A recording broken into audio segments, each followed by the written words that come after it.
Hello and welcome back to another OMNIHEROES video. In this video we're going to tackle Hell 50. Again, very tough, very strong mode, and we need to look at the ways around beating this guy. So first things first, loses 1 HP when performing a basic attack. So the enemy must perform, I believe, 12 basic attacks, and then this boss will lose all of its shields. So first things first, deals 80% damage to the enemy with the lowest HP. Can be very strong if you've not got protection in place. Second one, attacks one random enemy, removing all buffs. That's very important, removing all buffs, and dealing damage equal to 100% of the target's max HP. So effectively you want Monarch synergy in order to avoid getting one shot by this guy. Now, reduces all enemies' control rate by 100% for 3 rounds. So for the first 3 rounds, they can do whatever they want, and after that the control rate goes all the way back up, and you can effectively look to win. Now, removes all debuffs from self. This is in round 4, so any corrode damage that you placed on him, any attack down, defense down, HP down, anything like that will all get removed at round 4. Cooldown of 4 rounds, so it will activate 3 times during the course of the battle, so it can be very frustrating, but there are ways around it. Now, increases attack by 50% and restores 20% of max HP when an enemy target dies. So you don't want any of your units dying. Otherwise, this guy's going to get stronger and he's going to restore HP. So remove all of the damage that you've already done. And then finally, prevents targets killed by self from reviving and increases their crit damage taken by 100%, which means that effectively we're going to take 100% more crit damage for all of our units, so we don't want this guy critting. And as well, we cannot use Avengers or Phantoms in this particular matchup. So I think a team of Elmer, Dahlia at the front, Elmer, Ophelia, Dahlia, Elisha and Ophelia, and Atrops or Cleo, whichever one you've got, will be the way forward for this guy. I don't think there's any two ways about it. I think you do need that particular setup in order to win. Now, this is slightly different, this boss, so attacks all enemies, dealing 60% damage. When an enemy deals basic attack, it will lose 1 of its max HP and is immune to all damage. Increases the damage reduction of the Hatred Troll by 15% when deployed on the battlefield. That means when you die, or when these guys die, he loses that 15% damage reduction per unit, effectively. So we are looking to kill these guys as quickly as possible, and the way to do that, again, is the horn, and I'll show you that in just a second. But first things first, deals 50% damage to 1 random enemy and applies 1 stack of defense reduction on the target for 6 rounds. So he's going to be attacking and doing a lot of damage. We just need ways to counteract that. Secondly, increases all allies' attack boost by 20% for 10 rounds and removes all of their debuffs. For every debuff stack removed, it additionally increases all allies' attack by 2%. Casts in round 2, cooldown of round 4. So this will happen 3 times again throughout the course of the battle. Increases the all allies' attack boost, which means that effectively we are going to get hit very hard by these guys. Third thing, Inferno Hammering, 70% damage to 3 random enemies, so okay. And then at the start of battle, again, shield equal to 1500% of its attack. At round 4, its whole team gains an additional enhanced boost of 10% attack per round from round 4 onwards, so the quicker that you can kill these guys, the better off you will be. If the shield is not broken at round 4, the enhanced boost doubles the attack and triggers a powerful attack that does 1500% damage to all enemies and stuns them for 2 rounds, while permanently boosting its team's attack and defense by 50%. So you need to get rid of these guys before round 4, otherwise you will not win. There's no two ways about it. You will not win if you have not removed these guys, which is why doing basic attacks to them is so important, which is why we're going to use Mulan, we're going to use Gaia, and we're going to use the horn as well to get as much damage as we can, as many basic attacks on these guys as possible. Now, for every 2 allies lost, it loses 20% of its own HP. So effectively, when you kill these guys, it will lose 20%. So you kill 2 of them, it lose 20% to a maximum of 40%, which means they come back in round 10. So from round 10 onwards, all allies receive max HP revival, permanently increasing crit resistance rate by 50% and reduces the damage taken from crits by 50% as well. So what we're looking to do is do a maximum of 10% of this boss's HP. That is all you need to do. You need to do 10% of this boss's HP plus kill all of these minions, and the rest will fall into place. So it looks like Valianters are the way forward on this one, and Ethereals are the way forward on this one for damage reduction. I wouldn't suggest using 3 Valianters against that guy. Against the Hatred Troll, and Ethereals are okay on this one, but I think that it's going to be very, very tough to beat this guy without having Elmer at the front, because he's just going to do too much damage to you. Now, this guy, again, we need dodges. We need as much dodge as we possibly can, which is why we're going to switch teams around.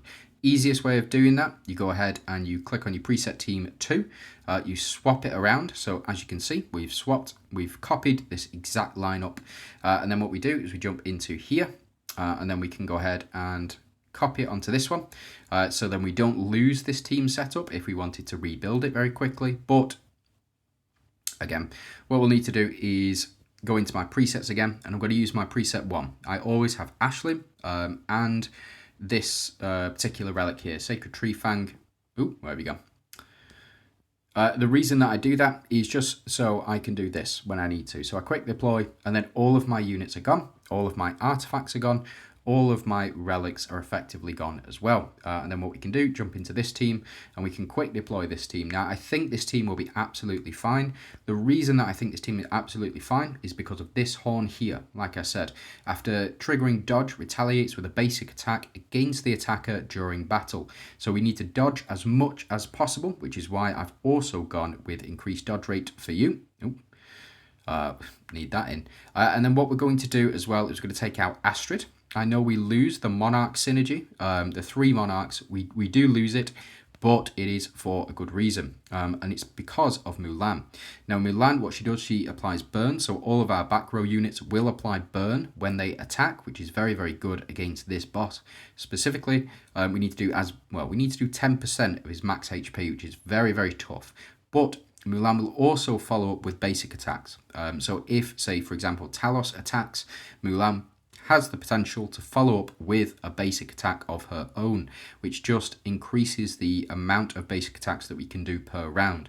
Now we do have we had those relics in. I'm going to change them out. I'm going to put in Underworld Key. I am going to keep Plague Bow, and I'll keep Night's Edge, but we want that 100 relic energy right at the start of battle. And for this team, we're going to do something slightly different. So we will need Ophelia, wherever she's gone. We need Ophelia and Dahlia from the Dooms team. We can pop you over here. And then we need Elma on this team. And we need Atrops. So Elma, Atrops. We put Elma in this front row. What we will need to do we have the shield in here? No, fortunately we don't. We'll need to pop shield in. So this is your combo right here.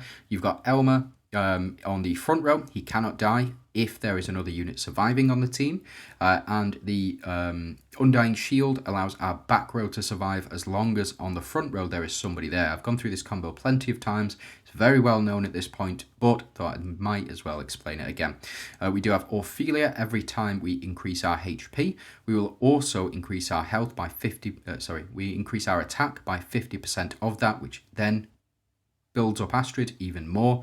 We do have Dahlia to copy or to switch with Atrops to build her up as well. And then the final unit on here can be anybody you really want. Astrid can be Gaia if you are using Gaia, if you're not using Gaia on the other team. But the unit that I think is the best in this slot specifically is Elisha. The reason I think that Elisha is best in this slot, because every time we get a crit, we will increase our attack and increase our HP as well. So what we want to do is we want to build up crit as quickly as we possibly can. So we're going to go with chest, In fact, no, we can't go with chest because we don't have 4. Oh, we do, actually. We do. We do. So we'll pop you in. We'll increase our crit rate. This is currently the only relic that I know of that increases our crit rate. And we want that proccing as many times as possible. And we'll go ahead and increase our HP every time a relic procs as well. So it looks like we do have 4 faction synergy types. We have Royals, we have Deviants, we have Celestials, and we have... where have you gone? Down here. Dawnbringer. So for relic to work out, or for this relic, for the chest to work out, deploying a hero of 4 different faction synergies has a 40% chance to increase the relic's entire team to 2. So effectively you cast your relic twice if you've got 4 faction synergies or higher. And we do have 4 faction synergies. We have, like I said, Dawnbringers, we have Celestials, we have Deviants, and we have Royals as well. Those are our faction synergies, so our team should proc twice. But we'll just have to see. So let's jump in. Oh, and in fact, I need to deploy the rest of these relics. So we'll quick deploy. We'll take you out. We'll take you out, and then we can go ahead and pop in Pursuit Dart, and we want the additional. Yeah, so we want the additional as well. So this is for every 1 speed, increase the chance of casting ultimate skill twice by 15%. 0.15%. We can take you out, in fact, and then we can go ahead and pop in. Where have you gone? I think Splash Axe is probably best against this guy because we're going to be doing a lot of damage to these guys, and we want the double the damage effectively. So this is absolutely fine. I think we should be good to go. Again, we've gone through all of the tactics, gone through everything that we need to. So let's jump in and let's see just how well these teams perform. Now, I don't think we're going to have too much trouble with these guys. I think we just need to.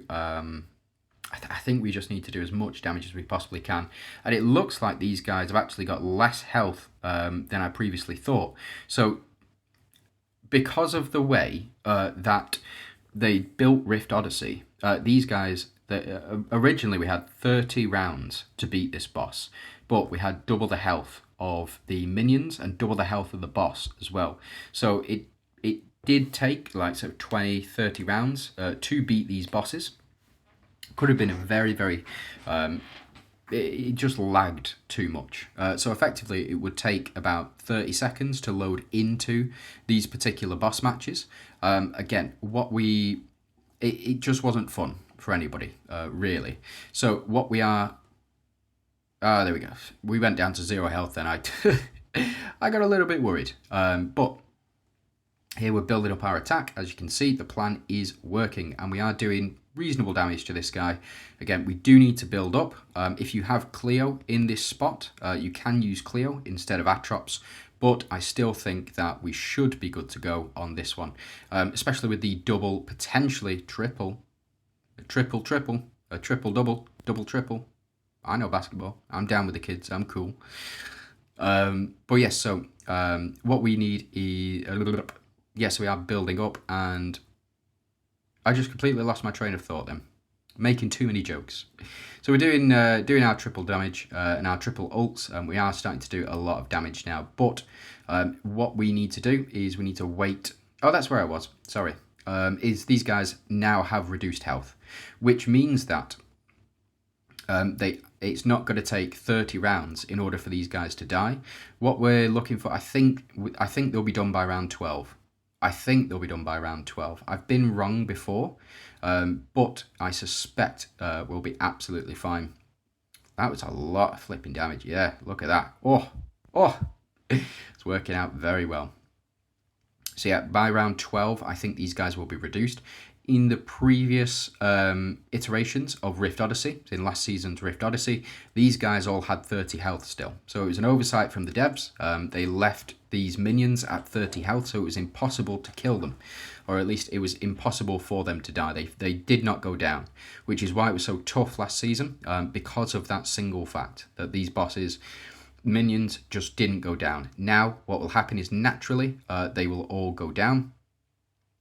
By, I believe it is round 12. I think they have 12 health So they need to do 12 attacks each in order to lose that maximum of 12 health as well. But again, we'll see. Now, we aren't responding with ultimate attacks. Again, they patch that. So the devs patch that. Previously, what would happen is you would remain at 200 energy, and you would effectively you had unlimited ultimate attacks, which is why so many people so far this season have been able to beat Apex difficulty, is because of the unlimited dodge. Unlimited dodge and unlimited attacks. Unlimited ultimate attacks. So here we get Elmer to proc. We do lose that 100 energy, as you'll see. So we get the double ult as well. And the reason we get the double ult... Oh, no, sorry. Not because we missed, but because we got the... Yeah, because we've got... we hit these. So the pursuit dart and the wings as well. Very, very strong. Now we need these guys to go down so that Dahlia can start doing a lot more damage. As you can see, she only hits frontline enemies, but that would have done significant amount of damage to these guys, or to the boss, had she hit. But again, we're not doing that at the moment because we need to wait for these guys. So we're up to round 7, so potentially, and they're still above half health, so potentially it's round 14 that these guys go down. We'll have to see. We'll have to see. If they don't go down, I'm going to be mad. I just don't understand what is the point of having this mechanic in place if you aren't going to be able to, if they aren't going to be able to die effectively. You might as well just make them immortal at that point. I mean, what are we going to do? What's the point, you know?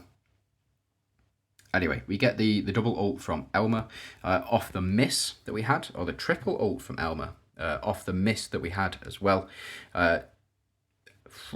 Flipping heck. Maybe we are just in one of these rounds. Oh yeah, I'm wrong again, once again.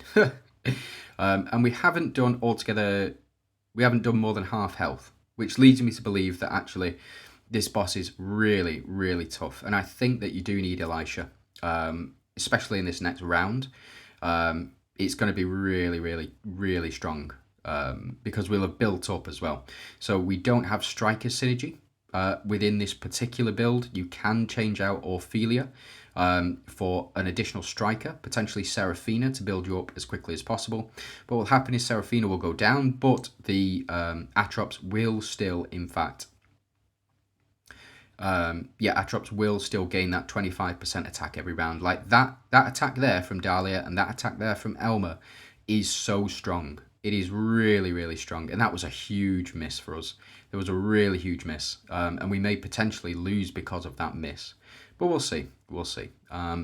Fortunately, we've got Atrops in this position, so we're building up this 100 energy. And as you can see, when Dahlia switches with Atrops and moves into this 5th slot here, we do still build up much more attack as well. Oh, not attack, energy, sorry. We build up a lot more energy. And we are getting the triple. Every time we dodge an attack, we get at least a double from Elmer, which I think is very, very strong. It's because when Elmer crits, he will get that double. So we did crit here with Atrops, I believe. Oh no, that was the wings. So the wings got us there. Yeah, and as you can see, this is just how strong Dahlia is. She's just so powerful. She's a game changer. I would recommend that anybody who is either starting a new game or is sort of a month, 2 months, maybe even 6 months in, you prioritize getting your Dahlia as quickly as possible. Now, we are looking for as many dodges as possible, which is why we've got an increased dodge rate of 25%, so we can hit back. And Mulan has already started to work out very, very well for us. She responded with that, the basic attack, and now we're responding with these basic attacks. So as you can see, it is very, very easy to get these minions down. You just need enough dodge, and you need enough attack, and you only need to do 10% damage to this boss overall. So he's lost 40% of his HP, and we need to get this shield down as quickly as possible. Fortunately, we have Mystifiers. Mystifiers will do a lot of work in this in this arena, because we are going to apply all of this corrode as well. So we apply all of this burn and all of these corrode stacks, burn and corrode once again, very, very strong. We get the miss and we apply even more, and we do get a retaliation as well. That is really, really strong. And as you can see, he took half of his shield off with just the one, and that's only going to get stronger and stronger as time goes by. Again, we are looking to do as much corrode and burn damage to this boss as possible. Fortunately, we do get Dullahan here to do what he needs to do. Tsukiyomi will do what she needs to do as well.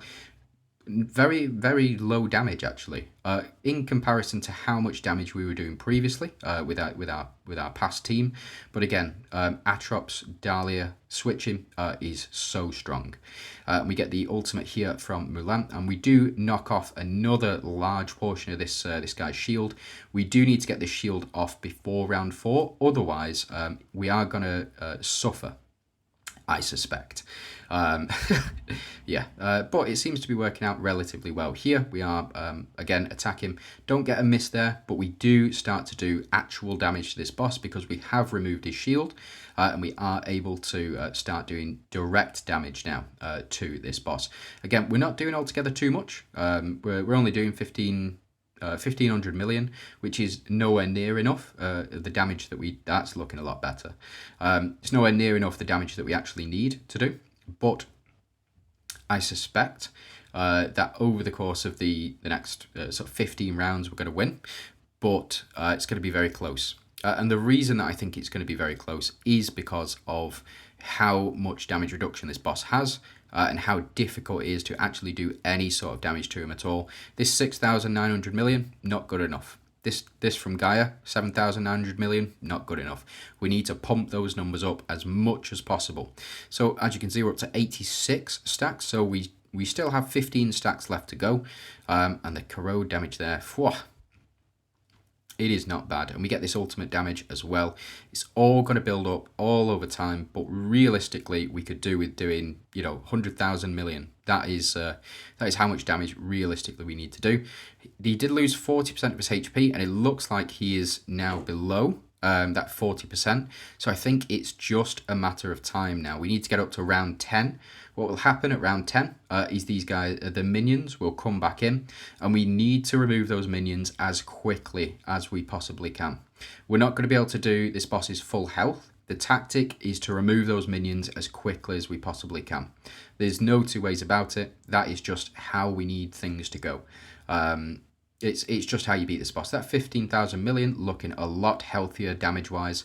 Even Gaia here able to put in 15,000 million altogether. Let's see how much Mulan's going to do.